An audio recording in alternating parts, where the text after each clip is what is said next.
السلام علیکم dear students, I hope you will be fine. آج کی اس ویڈیو میں good bye mister chips novel ہے، اس کا چیپٹر نمبر 5۔ اس کے امپورٹنٹ ریڈنگ پوائنٹس ہم جانیں گے اور اس کی سمری کے بارے میں دیکھتے ہیں۔ ڈیئر اسٹوڈینٹس، جس طرح کہ آپ فرسٹ پوائنٹ دیکھ رہے ہیں، مسٹر چپس گھنٹوں بیٹھا کیتھرین اور ماضی کو یاد کیا کرتا تھا۔ یہ جب بھی اپنے روم میں بیٹھتا تو کچھ چیزوں کو اپنے مائنڈ میں لاتا۔ ان میں فرسٹ جو ہے وہ یہاں پہ دیکھیے گا، لکڈ ڈاؤن ہیز فیٹ، یہ اپنے دونوں پاؤں کی طرف دیکھا کرتا اور اپنے ماضی کے کارناموں کو یاد کرتا اور دیکھتا کہ میرے کس پاؤں نے زیادہ کام سر انجام دیا ہے، یعنی اپنے پاؤں کی طرف دیکھ کر حیرت زدہ ہوتا کہ ان قدموں کے ساتھ چل کے میں نے اتنے بڑے کارنامے جو ہیں وہ سر انجام دیے ہیں۔ ویسٹل ہیڈ یا لیک ڈسٹرکٹ میں جب یہ گیا تو وہاں کی یادیں بھی اس کے ذہن میں رہتی، اور great depth of vast water, یہ ندی کا نام ہے، واسٹ واٹر کے جو گرے کلر کا پانی تھا یہ اس کو بھی اپنے ذہن کے اندر لایا کرتا۔ اسی طرح ری follow the ribbon of Sty Head, Sty Head ایک جگہ کا نام ہے، اس کی طرف جاتا ہوا جو ایک چھوٹا سا تنگ راستہ تھا۔ ریبن کا میننگ ہوتا ہے تنگ اور طویل راستہ، یعنی جس کو ہم اردو میں پک ڈنڈی کہتے ہیں، تو اس کے اوپر چلتا ہوا یہ جب سٹائی ہیڈ کی طرف جاتا تو اس کو بھی یاد کیا کرتا۔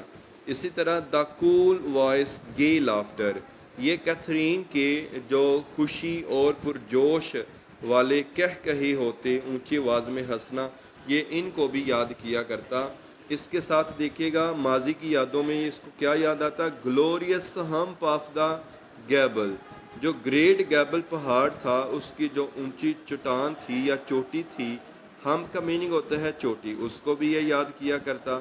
ری سمیلڈ دا واشڈ ایئر، تر و تازہ جو ہوا ہوتی اس کو اپنی یادوں ہی کے اندر دوبارہ سونگھ لیا کرتا۔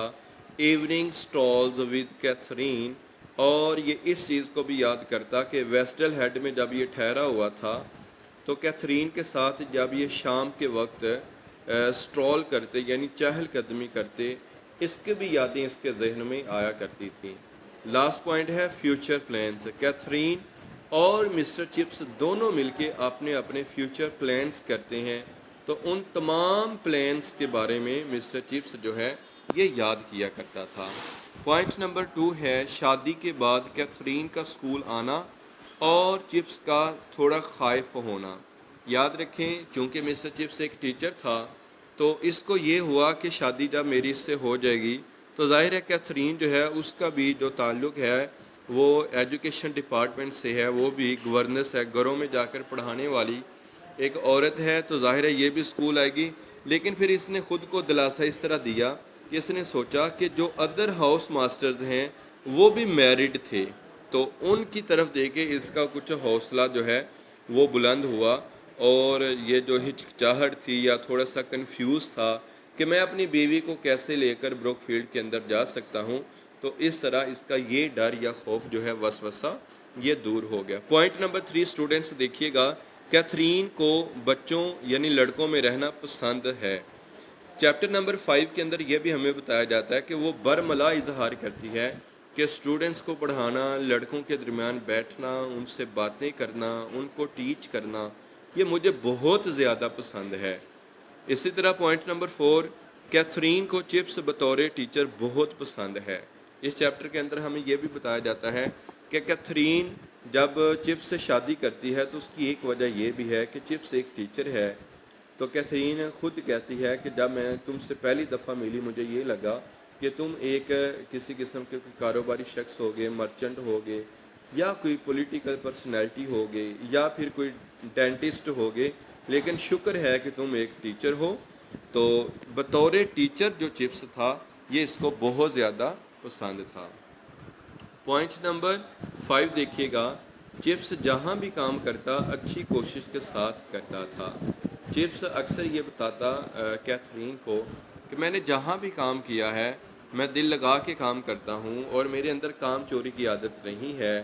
کچھ لوگ ہوتے ہیں وہ کام چور ہوتے ہیں یا ہڈ حرام ہوتے ہیں، جی چراتے ہیں اپنے کام سے، لیکن مسٹر چپس اس طرح کا نہیں تھا۔ تو اس کے جواب میں کیتھرین کہتی، I do love you for seeing simple things like dad, اس طرح کی سمپل چیزیں کہہ دینے کی وجہ سے مجھے تم سے محبت ہے کہ جو تمہارے دل میں، جو تمہارے دماغ میں ہوتا ہے تم وہ کہہ دیتے ہو۔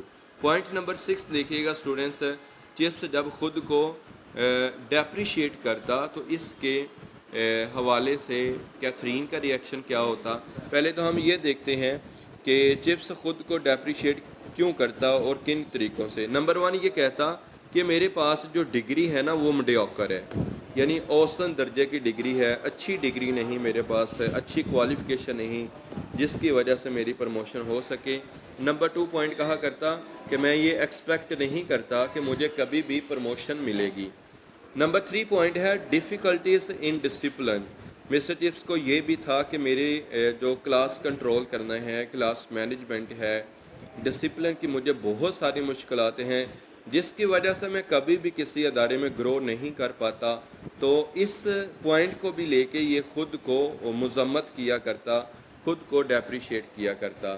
اسی طرح مسٹر چپس جو ہے یہ کیتھرین کو بتاتا ہے کہ میں نے کبھی بھی امید نہیں کی یا میں یہ نہیں سمجھتا کہ میری شادی کسی خوبصورت نوجوان لڑکی سے ہوگی۔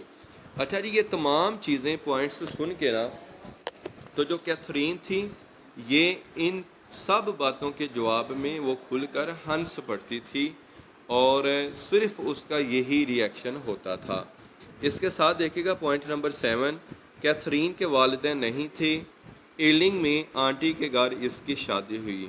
یہ ایلنگ جو ہے یہ ایک جگہ کا نام ہے لنڈن کے اندر۔ چونکہ کیتھرین کے پیرنٹس کی ڈیتھ ہو چکی تھی تو یہ اپنی آنٹی کے پاس رہتی تھی، اسی کے گھر سے اس کی شادی اور رخصتی ہوتی ہے۔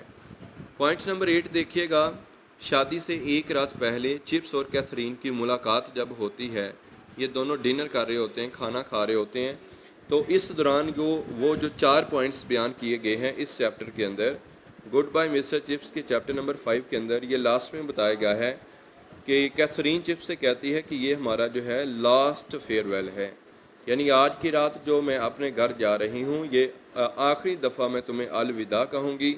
نمبر 2 وہ یہ کہتی ہے کہ feeling like a new boy, کہ تم سے شادی کر کے مجھے ایسا لگ رہا ہے کہ جس طرح میں ایک اس لڑکی کی طرح فیل کر رہی ہوں جو نیا ایڈمیشن لیتا ہے بروک فیلڈ کے اندر اور تمہارے پاس پڑھنے کے لیے آتا ہے۔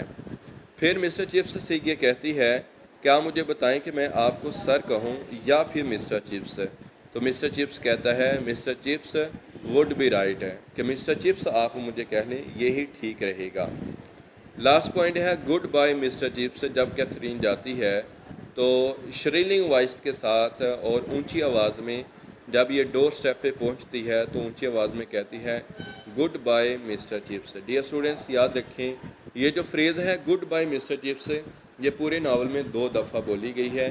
ایک دفعہ کیتھرین نے اب بولی ہے شادی سے ایک رات پہلے، اور ایک دفعہ چیپٹر نمبر 17 کے اندر یا 18 کے اندر آپ پڑھیں گے کہ لاسٹ وزٹر آف چپس لن فورڈ جب آتا ہے تو وہ بھی آ کے اس کے ساتھ میٹنگ کرتا ہے، چائے پیتا ہے، اور جب وہ جانا چاہتا ہے تو ڈور سٹیپ پہ پہنچ کر وہ یہ کہتا ہے اونچی آواز میں گڈ بائی مسٹر چپس۔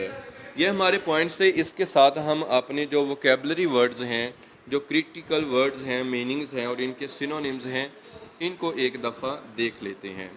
تو ڈیئر اسٹوڈنٹس دیکھیے گا، فرسٹ ورڈ ہے ٹریویل، اس کا میننگ ہوتا ہے معمولی، اس کا سینونیم ہوگا normal, typical. Next word is avoided, avoided کا میننگ ہوتا ہے پرہیز کرنا، گریز کرنا، اس کا سینونیم ہوگا avoid, avert. Number 3 ribbon, ribbon کا میننگ ہوتا ہے تنگ یا لمبا راستہ، نیرو وے۔ سٹالز کا میننگ ہوتا ہے چہل قدمی کرنا، وانڈر، واک۔ آڈ، آڈ کا میننگ ہوتا ہے خوف زدہ ہونا یا ہوا، افریڈ۔ سولیسیٹر، قانونی مشیر یا وکیل جس کو ایڈووکیٹ بھی ہم کہتے ہیں۔ جیم کلیئر، ہیرے کی طرح صاف، اس کا سینونیم ہوگا ویری کلیئر۔ افلکٹڈ، افلکٹڈ کا میننگ ہوتا ہے مصیبت میں مبتلا ہونا، ان ٹربل۔ ڈیپریشیٹ کا میننگ ہوتا ہے ناپسند کرنا، خود کو ڈیگریڈ کرنا، تھنک لو۔ میڈیوکر کا میننگ ہوتا ہے جی درمیانے درجے کا، ماڈریٹ یا نارمل۔ موک، گریوٹی کا میننگ ہوتا ہے نیم سنجیدہ اور نیم مزاحیہ انداز میں. آپ کا ایسا انداز جو تھوڑا سا سنجیدہ بھی ہو، تھوڑا سا فنی ہو، تو اس کو ہم کہہ سکتے ہیں موک گریوٹی. اس کا سینونیم ہوگا half serious and half comic.